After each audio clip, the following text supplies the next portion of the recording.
Olá, seja bem-vindo ao meu canal do YouTube. Meu nome é João Romeu Morelli e estou aqui mais uma vez, mais uma semana, para mais um vídeo sobre o panorama do Novo Testamento.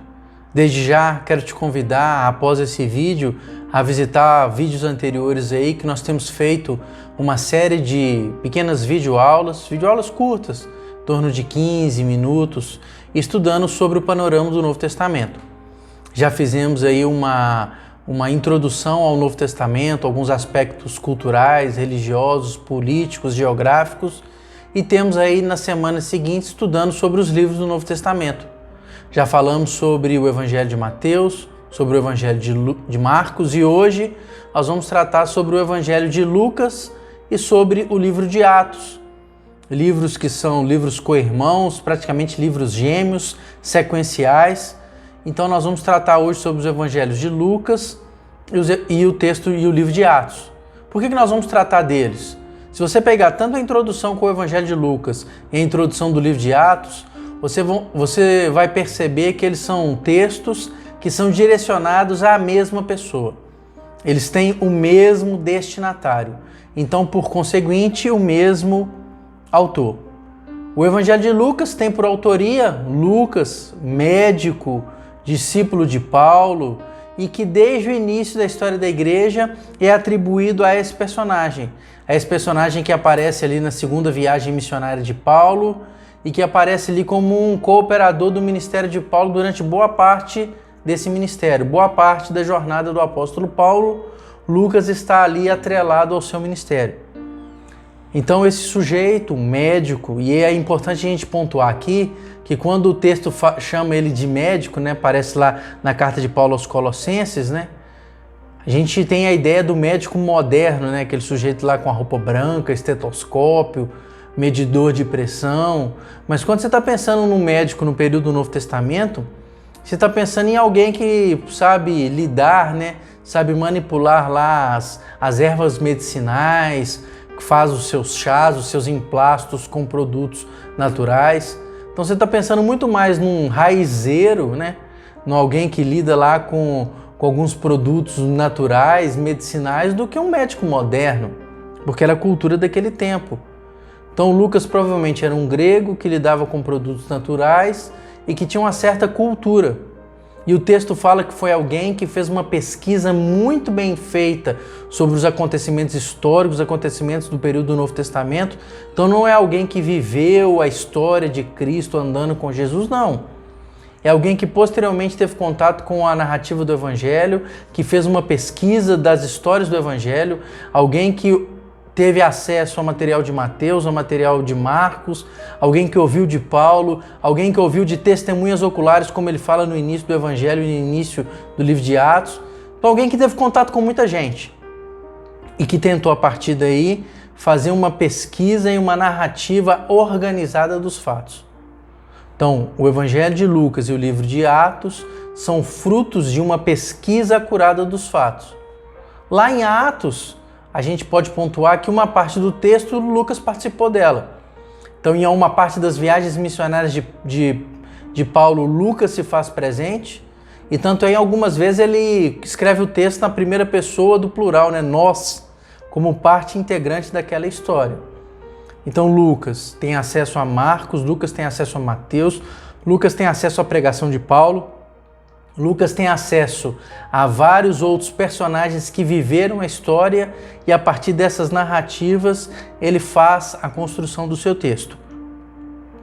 Uma coisa que unifica tanto o texto de Lucas quanto o texto de Atos é o destinatário. Ele fala que ele escreve os dois textos para um sujeito chamado Teófilo, né? Ele utiliza até uma lógica, né? O excelentíssimo Teófilo. Uma expressão que em português parece simplesmente um pronome de tratamento, mas na língua grega, o excelentíssimo era uma expressão militar, né? É como se Teófilo fosse alguém de alta patente militar. Alguém que tivesse uma alta posição no Império Romano. Então isso já dá uma dica dos destinatários de Lucas, né? Lucas está escrevendo tanto o Evangelho quanto o livro de Atos para a igreja que tinha uma grande influência em Roma, mas entre os romanos, entre os gentios, onde Teófilo possivelmente era alguém de proeminência. Vai dar uma dica também sobre quem era o indivíduo, quem era esse indivíduo e aonde esse texto está sendo escrito, né? Então, se ele está escrevendo para a comunidade romana e ele fazia parte do grupo de discípulos de Paulo, possivelmente ele está escrevendo esse texto naquela fase final da vida de Paulo, quando Paulo estava preso. Então, possivelmente ele está escrevendo tanto o Evangelho quanto o livro de Atos, já naquela fase da viagem de prisão de Paulo, Paulo ali em Cesareia, Paulo quando fica aqueles 2 anos ali em Roma. Então, possivelmente ali naquela fase da década de 60, né? Alguns chegam a datar o Evangelho 60 e Atos 62, mas alguma coisa nessa fase, né? Naquela primeira fase da década de 60 depois de Cristo. O que a gente tem de importante no Evangelho de Lucas e no texto dos Atos? Primeira coisa, Lucas apresenta Jesus como Salvador. Jesus é o Salvador de todas as pessoas. O Filho do Homem veio para buscar e salvar aquilo que se havia perdido. Pode ser a grande expressão de salvação, a expressão que Lucas apresenta sobre o ministério de Jesus. Jesus é o Salvador de todos. É interessante como Lucas apresenta um determinado interesse nas relações sociais. O interesse que Jesus tinha da responsabilidade social, né? A imagem que Jesus tem em relação às mulheres, em relação aos excluídos, em relação aos leprosos, em relação aos samaritanos. Então Lucas tem um proeminente interesse nas relações sociais. Lucas tem um interesse especial nos indivíduos. Pegue, por exemplo, né? Eu gosto de pegar muito aquela parábola do filho pródigo, que a gente chama do filho pródigo, né? Mas aonde Lucas apresenta o interesse de Jesus, né? Tanto no filho perdido, mas no filho que fica. E o texto deixa muito claro que Jesus está trabalhando ali com 2 públicos, né? Ele trabalha tanto com os judeus, que são os filhos que ficaram em casa, quanto com os gentios, o filho pródigo. Já falei aqui, né? A ênfase que Lucas dá à figura da mulher, tão rejeitada pelo judeu como uma classe inferior, mas Lucas, como um médico grego, dá uma atenção especial às mulheres no ministério de Jesus. Lucas também dá ênfase a 2 aspectos interessantes. Lucas dá uma ênfase tremenda à figura do Espírito Santo, tanto no Evangelho quanto no livro de Atos. Então Lucas dá uma ênfase, né, à figura do Espírito, que desde o início aparece lá com Maria, em outras passagens do Evangelho e principalmente no livro de Atos, né? Se a gente pode resumir o livro de Atos, a gente pode chamar de Atos do Espírito Santo. Então Lucas dá uma ênfase forte à figura do Espírito Santo. Lucas também dá uma ênfase importante ao ministério da oração, tanto no Evangelho quanto no livro de Atos. Tudo acontece pela oração, tudo acontece pela oração. A oração ela é fundamental no ministério da igreja. Então, são algumas ênfases do texto, tanto do livro do Evangelho de Lucas, quanto do livro dos Atos. Se você pega o livro de Atos, é interessante que Atos tem toda uma migração geográfica, né? Então Atos começa muito concentrado ali em Jerusalém. Então acontece ali os primeiros 8 capítulos ali, basicamente em Jerusalém. Acontece uma primeira perseguição, Estevão é morto. Logo em seguida já aparece o ministério de Filipe saindo de Jerusalém, já para a região de Samaria. E quando começa o ministério de Paulo, a igreja dá um salto, sai de Jerusalém e vai se expandir para os confins da terra, né? Então a igreja sai daquele núcleo duro de Jerusalém, onde Tiago e Pedro têm a proeminência, e quando começa o ministério de Paulo, a igreja parte mundo afora. Você vai ver que do capítulo 13 em diante do livro de Atos, basicamente você vai ver uma igreja em expansão, uma igreja que vai para a Ásia Menor e uma igreja que vai chegar no final do capítulo 28 de Atos até Roma. E todo o livro de Atos, ele vai ter algumas questões. Por exemplo, Atos vai tratar da oposição judaica à igreja. Então, no livro de Atos, o movimento judaico, judaizante, ele está em oposição à igreja. Muito mais do que o Império Romano, né? Você vai ver, por exemplo, no livro de Atos, os romanos eles têm mais curiosidade de entender que movimento é esse, mas os judeus estão em completa oposição à igreja primitiva. Então o livro de Atos também é um livro de apologética, né? De defesa da fé cristã daquilo que os judeus determinavam como uma heresia, né? Os judeus apontavam o cristianismo, né, a seita dos nazarenos como uma seita herética, e o livro de Atos aponta que não, que há um alicerce, há uma raiz bíblica da tradição judaica para esse movimento que nasce.